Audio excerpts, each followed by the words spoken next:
महाराष्ट्रात 77,283 मंदिरं। महाराष्ट्र ही मंदिरांची भूमी। आक्रमणकर्त्यांकडून मंदिरं उद्ध्वस्त। शिवकाळात मंदिरांचे वैभव परतले। दगडी बांधकाम असलेली मंदिरं। मंदिरांमुळे इतिहासाची ओळख। मंदिर आपला सांस्कृतिक वारसा।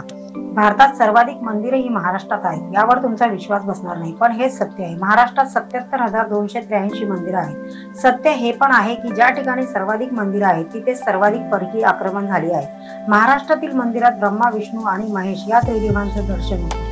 वेरूळ अजिंठा लेणीतील मंदिर, त्र्यंबकेश्वर, भीमाशंकर, घृष्णेश्वर आणि परळी वैजनाथ ज्योतिर्लिंग ही महादेवांची काही प्रसिद्ध मंदिरं आहेत। त्याचसोबत पंढरपूरचा विठोबा, कोल्हापूरचे ज्योतिबा मंदिर, कोल्हापूरची अंबाबाई, मुंबईची महालक्ष्मी आणि सिद्धिविनायक गणपती ही प्रसिद्ध मंदिरं आहेत। मुस्लिम आक्रमणकर्त्यांनी महाराष्ट्रातील पुरातन मंदिरांना लक्ष्य केलं होतं, पण छत्रपती शिवाजी महाराजांच्या काळात मंदिरांना पुन्हा वैभव प्राप्त झालं आणि त्याच काळात मुस्लिम आक्रमणामुळे उद्ध्वस्त झालेली मंदिरं पुन्हा बांधण्यात आली। आणि एवढंच नाही, मंदिरांना संरक्षण मिळालं। महाराष्ट्रातील मंदिरं ही स्थापत्य कलेचा उत्तम नमुना आहे। काळ्या आणि राखाडी दगडाचं बांधकाम असलेली ही प्राचीन मंदिरं सर्वांचं लक्ष वेधतात। हा दगड मजबूत आहे, त्यामुळे महाराष्ट्रातील मंदिरांमध्ये शिल्पकला आणि कलाकृती कमी आढळतात।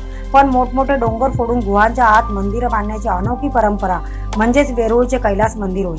नागर, द्राविड आणि वेसारा या मंदिर बांधण्याच्या 3 मुख्य शैली आहेत। उत्तरेकडील मंदिरे नागर शैलीतील आहेत, तर द्राविड शैलीतील मंदिरे दक्षिण भारतात आढळतात। दोन्हींचे मिश्र स्वरूप वेसारा हे पश्चिम आणि भारतातील इतर काही भागात दिसून येते। थोडक्यात काय तर भारतीय संस्कृतीत मंदिर समाजाला जोडण्याचे काम करतात। राष्ट्राचा संबंध संस्कृतीशी असतो। संस्कृतीत कला महत्त्वाची असते। प्रत्येक युगाची ओळख त्यांच्या स्थापत्य कलेतून होते आणि म्हणूनच मंदिर ही एक प्रकारची टाइम मशीन आहे, ज्यातून इतिहास समजतो। म्हणूनच मंदिरांना धर्माच्या चौकटीतून बाहेर काढून सांस्कृतिक वारसा म्हणून जपलं पाहिजे, जेणेकरून येणाऱ्या पिढ्यांना आपली संस्कृती आणि सामाजिक विचारांची ओळख